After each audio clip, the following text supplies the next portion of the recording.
मैं बरेली से कहना चाहूँगा कि जितने लोग भी इस प्रोग्राम में शामिल थे, इस सेमिनार में, उन तमाम से कहा जाए कि अगर वो ज़िंदा हैं तो तौबा करें, फिर से ईमान लाएं और तजदीद निकाह करें। अस्सलामु अलैकुम वरहमतुल्लाहि वबरकातुहू। मैं मोहम्मद इम्तियाज़ पलामी। मुअज़्ज़ज़ नाज़रीन, जैसा कि आप अच्छी तरीके से इस बात को जानते हैं कि बरेली मज़हब से ताल्लुक़ रखने वाले उलमा व खुतबा अपने बरेली मज़हब के प्रचार के लिए, बरेली मज़हब की हक़ानियत को साबित करने के लिए उलमाए देवबंद का सहारा लेते हैं। कभी अपने मसलक को, अपने मज़हब को बचाने के लिए उलमाए देवबंद पर इल्ज़ामात लगाते हैं, तो कभी अपने मज़हब को बचाने के लिए उलमाए देवबंद की तरफ ही मंसूब करके ये बताने की कोशिश करते हैं कि देखो फ़लाँ देवबंदी आलिम ने हमारे बरेली मज़हब के बानी, बरेली मज़हब के आला हज़रत और बरेली मज़हब के मुजद्दिद की यूँ तारीफ़ की है, उनको आशिक़ रसूल कहा है वग़ैरह ज़ालिक, बहुत सारी बातें हाँकते हैं।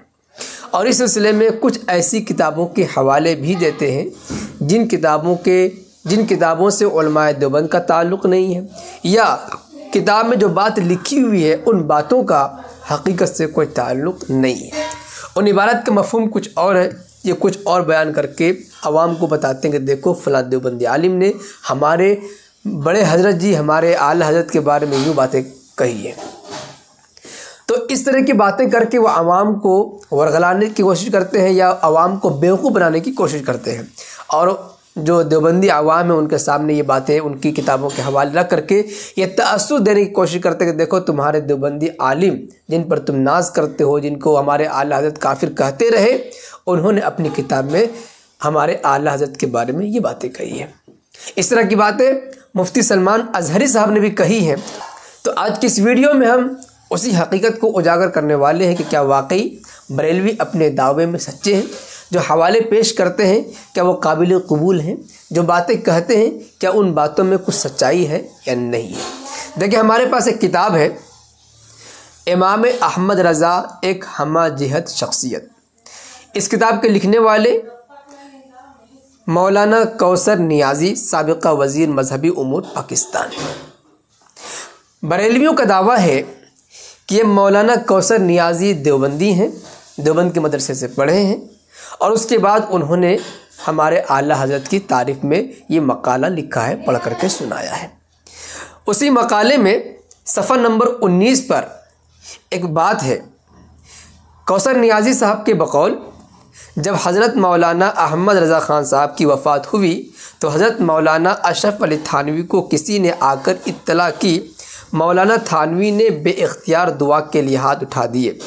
जब दुआ कर चुके तो हाज़रीन मजलिस में से किसी ने पूछा, वो तो उम्र भर आपको काफिर कहते रहे और आप उनके लिए दुआए मग़फ़िरत कर रहे हैं। फरमाया, और यही समझने की है कि मौलाना अहमद रज़ा ख़ान ने हम पर कुफ्र के फतवे इसलिए लगाए कि उन्हें यकीन था कि हमने तौहीन रसूल की है। अगर वो यकीन रखते हुए भी हम पर कुफ्र का फतवा न लगाते तो ख़ुद काफिर हो जाते।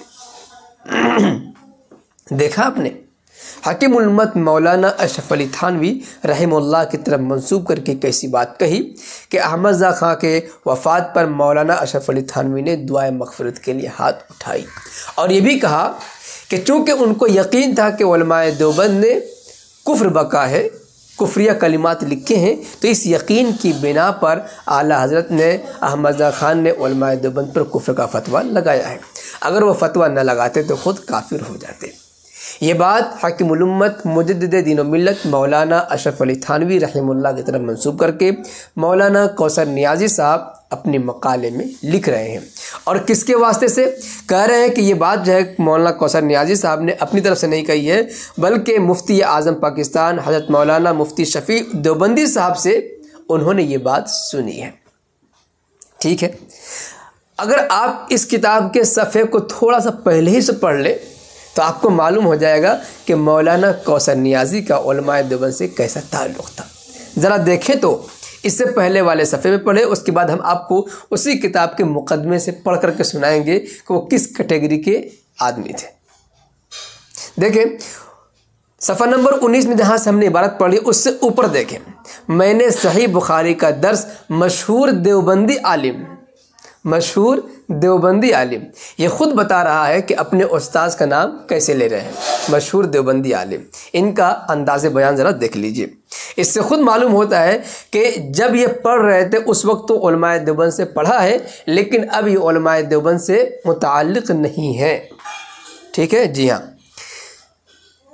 उसमें भी झूठ बोला है क्या? शेखुल हदीस मौलाना मोहम्मद इदरीस कांदलवी मरहूम मगफूर से लिया है।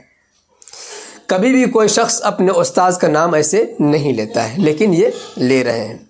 कभी कभी आला हज़रत का ज़िक्र आ जाता। आप ज़रा अंदाज़ा लगाएं कि जब अहमद रज़ा ख़ान का नाम लेना हो तो आला हज़रत, और जब उलमाए देवबंद का नाम लेना है, अगर वाकई ये उलमाए देवबंद में से होते तो अपने उस्ताद का नाम यूँ ना लेते कि मशहूर देवबंदी आलिम। बात समझा रही है? और वैसे भी मुकदमा पढ़ करके सुनाएंगे इसी किताब से, फिर पूरी हकीकत वाज़ेह हो जाएगी। कभी कभी आला हज़रत का जिक्र आ जाता तो मौलाना कांदलवी फरमाया करते, उस्ताद मोहतरम नहीं, मौलाना कांदलवी फरमाया करते, मौलवी साहब, और ये मौलवी साहब उनका तकिया कलाम था, मौलाना अहमद रज़ा ख़ान की बख्शिश तो उन्हीं फतवों के सबब हो जाएगी। अल्लाह ताला फरमाएगा, अहमद रज़ा ख़ान तुम्हें हमारे रसूल से इतनी मोहब्बत थी कि इतने बड़े बड़े आलिमों को भी तुमने माफ़ नहीं किया। तुमने समझा कि उन्होंने तौहीन रसूल की है तो उन पर भी कुफ्र का फतवा लगा दिया। जाओ, उसी एक अमल पर हमने तुम्हारी बख्शिश कर दी। देख रहे हैं? यानी कि ये तासुर देना चाहते हैं कि मौलाना इदरीस कांदलवी रहमतुल्लाह अलैह फरमा रहे हैं कि आला हज़रत कुफ्र का फतवा लगाने में बिल्कुल गैर जानिबदार थे, बिल्कुल वो इश्क़ रसूल में डूबे हुए थे और इश्क़ रसूल में डूब करके वो उन्होंने कुफ्र का फतवा लगाया है। ये तासुर देने की कोशिश की जा रही है। अब ज़रा आप थोड़ी देर के लिए सोचें कि अगर हकीमुल उम्मत मौलाना अशरफ अली थानवी रहमतुल्लाहि अलैह बरेलवी मज़हब के आला हज़रत के बारे में ये ख्याल रखते तो क्या हकीमुल उम्मत मौलाना अशरफ अली थानवी रहमतुल्लाहि अलैह को ये बात मालूम नहीं थी कि तहज़ुर नास की इबारत नक़ल करने में बरेलवी आला हज़रत ने ख़यानत से काम लिया है। तहज़ुर नास की 3 मुख्तलिफ़ इबारतों को एक जगह जमा करके एक अक़ीदा गढ़ा है। क्या मौलाना अशरफ अली थानवी को ये बात मालूम नहीं थी? मालूम थी। अल-मुहन्नद अल-मुफन्नद में जब इस बात की वजाहत की गई, हकीमुल उम्मत मौलाना अशरफ अली थानवी रहमतुल्लाहि अलैह भी उस पर दस्तखत करते हैं। फिर भी ये कहना कि मौलाना अशरफ अली थानवी रहमतुल्लाहि अलैह बरेलवी मुजद्दिद को आशिक रसूल मान रहे हैं और ये कह रहे हैं कि इश्क़ रसूल में आकर के उन्होंने ऐसा कुफ्र का फतवा दिया है, या फतवा नहीं देते तो खुद काफिर हो जाते। क्या उनको इस दज्जाली का इल्म नहीं था? क्या इस दज्जाली को वो इश्क़ रसूल पर महमूल कर रहे थे? हरगिज़ नहीं, हरगिज़ नहीं, हरगिज़ नहीं। मालूम हुआ कि ये सब बनावटी बातें हैं, मुँह मियाँ मिट्टू करने वाली बातें हैं। अब ज़रा देखें, वही किताब है इमाम अहमद रज़ा एक हमा जिहद शख्सियत। इसी किताब का मुकदमा देख लीजिए, तारुफ़। अब ज़रा गौर करें कि ये किताब किसने छापी है? नाशिर है इदारा तहक़ीक़ात इमाम अहमद रज़ा कश्मीर। ये बरेलवियों ने छापी है। अगर कौसर नियाज़ी साहब देवबंदी आलिम दीन होते तो क्या बरेलवी इस किताब को छाप सकते थे? कभी नहीं। दूसरी बात, कौसर नियाज़ी साहब ने ये मकाला पढ़ा है एक बरेलवी सेमिनार में। अगर बरेलवियों को ये मालूम था कि मौलाना कौसर नियाज़ी देवबंदी आलिम है, क्या देवबंदी मालूम होते हुए भी, एक आलिम होते हुए भी, क्या बरेलवियों ने अपने सेमिनार में, प्रोग्राम में एक देवबंदी को बुलाया? ज़ाहिर सी बात है मुसलमान समझ कर के बुलाया। और फिर कौसर नियाज़ी ने उन उलमा की तकफ़ीर भी नहीं की जिनकी हुसामुल हरमैन में तकफ़ीर की गई है। तो इस लिहाज से ये तमाम बातें मालूम होते हुए जिन बरेलवी उलमा ने सेमिनार में मौलाना कौसर नियाज़ी को बुलाया, देवबंदी आलिम जानते हुए भी, उन पर तौबा और तजदीद निकाह लाजिम हुआ कि नहीं? वो सब काफिर हुए कि नहीं? क्योंकि एक काफिर को अपने मंच पर बुलाया है, अपने जलसे में बुलाया है, मुसलमान समझते हुए बुलाया है, सिर्फ इसलिए कि अगरचे उलमाए देवबंद की अकाबिर अरबा की तकफीर नहीं करते लेकिन अहमद रज़ा की तारीफ़ करते हैं, तो चूँकि उलमाए देवबंद की तकफीर नहीं करते, ये ख़ुद काफिर हुए और काफिर को इन्होंने मुसलमान समझा। तो जितने लोग उस सेमिनार में शरीक हुए और ख़ास तौर से वो बरेलवी जिन्होंने उनको दावत दी, वो सब के सब काफिर हुए कि नहीं। सबसे पहले तो उन पर तौबा और तजदीद निकाह लाजिम होता है, लेकिन ये बात कोई बरेलवी करने को तैयार नहीं है, क्योंकि पता है कि भांडा फूट जाएगा, उनकी सत्यानाश हो जाएगी। ठीक है, ये तो बात हो गई। अब आगे देखिए, मुकदमा ही पढ़ लेते हैं। उसी किताब में जो तारुफ लिखा गया है, तारुफ देख लीजिए। मौलाना कौसर नियाज़ी साहब तारुफ के मोहताज नहीं, वो बर्र सग़ीर की एक जानी पहचानी शख्सियत हैं। वो बेबाक सहाफ़ी और कोहना मश्क अदीब व शायर हैं। अब आगे देखें, पंजाब यूनिवर्सिटी से उर्दू, फ़ारसी और अरबी ऑनर्स किया। मौलाना मौदूदी साहब से इस्लामियात की तालीम हासिल की। मौलाना मौदूदी ये देवबंदी नहीं है, ख़ुद उनका एक फ़िरक़ा है मौदूदी फ़िरक़ा, उनसे इस्लामियात की तालीम हासिल की। मौलाना अमीन अहसन इस्लाही जो ख़ुद मौदूदी जमात के दाएं बाजू हैं, उनसे तफसीर कुरान। मौलाना मोहम्मद इस्माइल से हदीस और मौलाना मोहम्मद इदरीस कांदलवी ये देवबंदी आलिम दीन हैं, इनसे बुखारी शरीफ का दर्स लिया। अरबी की तालीम अब्दुल हक नदवी से हासिल की। ठीक है।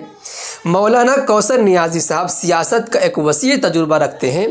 इब्तिदाई सियासत में जमात इस्लामी से मुंसलिक रहे। देख लिया आपने, तालीम भी हासिल की किससे? इस्लामियात की तालीम मौलाना मौदूदी से, जो मौदूदी फ़िरक़े के बानी हैं।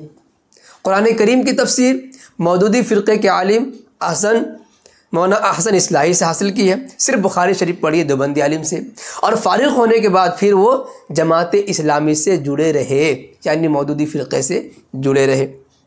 उसके बाद फिर जो है बहुत सारी बातें कही गई हैं। अब सफ़ा नंबर 4 देखिए। मौलाना कौसर नियाज़ी साहब ने ज़ेर नज़र मकाला इदारा तहक़ीक़ात इमाम अहमद रज़ा कराची के ज़ेर एहतिमाम मुनअक़ीदा इमाम अहमद रज़ा कॉन्फ्रेंस मुअर्रख़ा 14 सितंबर 1990 में पढ़ा था, जो शुरकाए कॉन्फ्रेंस में बहुत पसंद किया गया। अब देखें कि इमाम अहमद रज़ा कॉन्फ्रेंस करने वाले ज़ाहिर सी बातें बरेलवी हैं, और ये शख्स कौन है? मौदूदी हैं, जमात इस्लामी से ताल्लुक़ रखने वाले हैं, और बरेलवी ख़ुद जमात इस्लामी को नहीं मानते हैं। तो पहले तो इन बरेलवियों से सवाल होना चाहिए कि जिन्हें तुम मुसलमान मानने को तैयार नहीं हो, उन्हें तुम अपने स्टेज पर मुसलमान समझ कर के क्यों बुला रहे हो? पहले तुम अपने ईमान की तजदीद करो। फिर ये कि बुलाने वाले कौन हैं? बरेलवी हैं, और जिनको बुलाया जा रहा है वो कौन है? इनके बकौल अगर मान ले देवबंदी है तो तजदीद निकाह तो लाजिम हुआ, तजदीद ईमान भी, तौबा वगैरह सब कुछ लाजिम हो गया। प्लस में इनकी तारुफ़ी कलिमात के मुताबिक वाज़ेह हो गया कि अगरचे बुखारी शरीफ एक देवबंदी आलिम से हासिल की, लेकिन इनकी अक्सर जो तालीमी सरगर्मियाँ हैं वो तमाम के तमाम मौदूदी जमात से, जमात इस्लामी से जुड़ी हुई सरगर्मियों से इनका ताल्लुक़ है। तो ये देवबंदी आलिम नहीं हो सकते। बात समझा रही है? जब देवबंदी नहीं है तो फिर देवबंदियों के ख़िलाफ़ हुज्जत कैसे हो सकते हैं? इसलिए मौलाना कौसर नियाज़ी के मकाले से इस्तिदलाल करके उलमाए देवबंद की तरफ मंसूब करके ये कहना कि उलमाए देवबंद ने बरेलवी आला हज़रत की यूँ तारीफ़ की है, आशिकी रसूल माना है, यूँ कहा, ये तमाम के तमाम बनावटी बातें हैं जो काबिल एतबार हरगिज़ नहीं है। और इसी मकाले की रोशनी में मैं बरेलवी से कहना चाहूँगा कि जितने लोग भी इस प्रोग्राम में शामिल थे, इस सेमिनार में, उन तमाम से कहा जाए कि अगर वो ज़िंदा हैं तो तौबा करें, फिर से ईमान लाएं और तजदीद निकाह करें। ठीक है। दूसरी बात, ये देवबंदी नहीं है, इनकी बात देवबंदियों के ख़िलाफ़ हुज्जत नहीं है। उम्मीद है बात समझ में आ गई होगी। वैसे सिलसिले में आप क्या कुछ कहना चाहेंगे कमेंट बॉक्स में ज़रूर लिखें। वीडियो को खूब शेयर करें ताकि ये हकीकत दुनिया के कोने कोने तक पहुंच जाए, और जो बरेलवी इस किताब के हवाले से या कौसर नियाज़ी का नाम लेकर के आवाम को धोखा दे रहे हैं, उन तक ये सच्चाई पहुँच जाए और इस धोखे से लोग बच सकें। शुक्रिया, जज़ाकल्लाह। अस्सलामु अलैकुम व रहमतुल्लाहि व बरकातहू।